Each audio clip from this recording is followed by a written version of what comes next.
A Catalunya hi ha més de 120.000 famílies nombroses, és a dir, amb 3 fills o més. De fet, la gran majoria, gairebé el 70%, tenen 3 fills, tot i que també n'hi ha amb 4, 5, 6... De fet, n'hi ha 120 a tot Catalunya que tenen 8 o més fills i almenys 2 que en tenen 16. Les ajudes són pràcticament inexistents i demanen una prestació universal per fill com es fa en altres països europeus. Unes ajudes que, més reduïdes aquí, també havien existit, però que es van suprimir durant la crisi econòmica.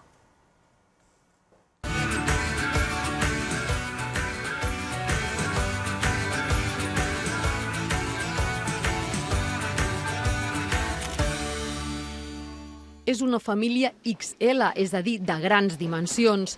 Amb 9 fills petits, d'entre 3 mesos i 11 anys, els matins a casa seva són intensos.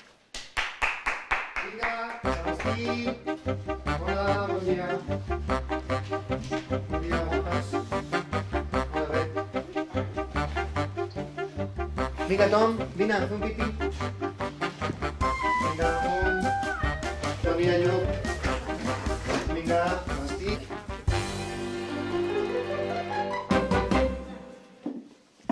Cal una organització milimètrica en què els grans ajuden els petits i és que aquí, per arribar a l'hora, tothom ha de col·laborar. Amb 4 o 5 anys ja també posen rentaplats. Tenim una rotació d'encàrrecs mensuals i els fem per parelles. També hi ha uns altres encarregats de tirar escombraries, uns altres de parar la taula o de preparar l'esmorzar, etc. Si, per exemple, un nen no fa els entrepans, doncs les restes queden sense esmorzar. Aquí no hi ha tonteries. El que s'ha de fer, i si no es fa, és cosa seva. Les xifres en aquesta llar es disparen. Mengen 250 galetes a la setmana, gasten 150 bolquers i posen 20 rentadores. Tot i que tenen 2 sous, han de vigilar. Allà on van, criden l'atenció. T'ha de donar igual una mica també el que pensi la gent. Si compten o miren, s'ha de ser flexible. I si aquest va sense jaqueta, l'altre no sé què és, que et donaria un atac de cor cada 5 minuts. No es pot tampoc controlar tot. Que queda algú?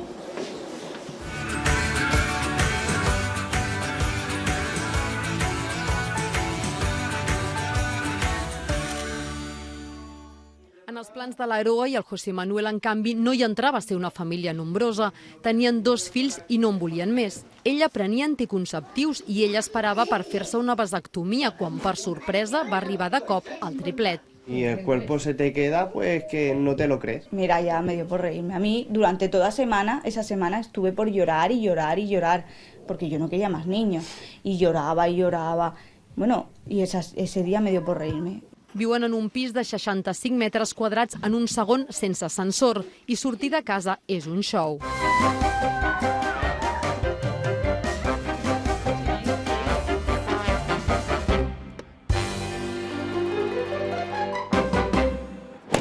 Omplir el carret de la compra és un altre trencaclosques.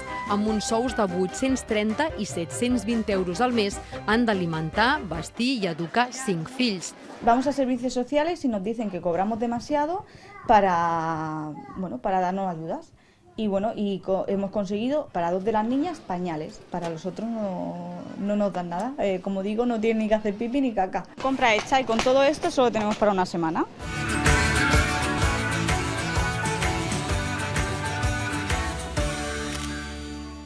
N'hi ha d'altres que es converteixen en família nombrosa de cop, de 0 a 3 en un embaràs.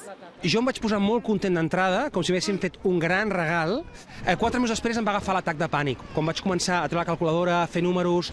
Avui van a l'Associació de Famílies Nombroses de Catalunya, on els orienten sobre les ajudes que hi ha, com descomptes en el transport o a les universitats, o bonificacions a l'aigua o l'electricitat. Això és molt i molt insuficient. Sobretot el que falta en aquest país és el que tenen totes les famílies nombroses d'altres països europeus, que és una prestació per fill a càrrec. És a dir, una quantitat universal que reps cada mes per cada fill que tens. I és que si aquesta mateixa família visqués a França, rebrien de l'Estat una mitjana de 1.600 euros al mes. Nosaltres tenim molta sort i ho portem molt bé i estem molt contents, però és perquè tenim 4 avis en tota disposició i uns amics molt compadits de nosaltres que ens ajuden molt. I aleshores estem molt, molt contents, però és una liada. I quan es plantegen augmentar la família, s'ho pensen no una, sinó 3 vegades. 1, 2, 3, així tota l'estona, comptant bebès. 1, 2, 3.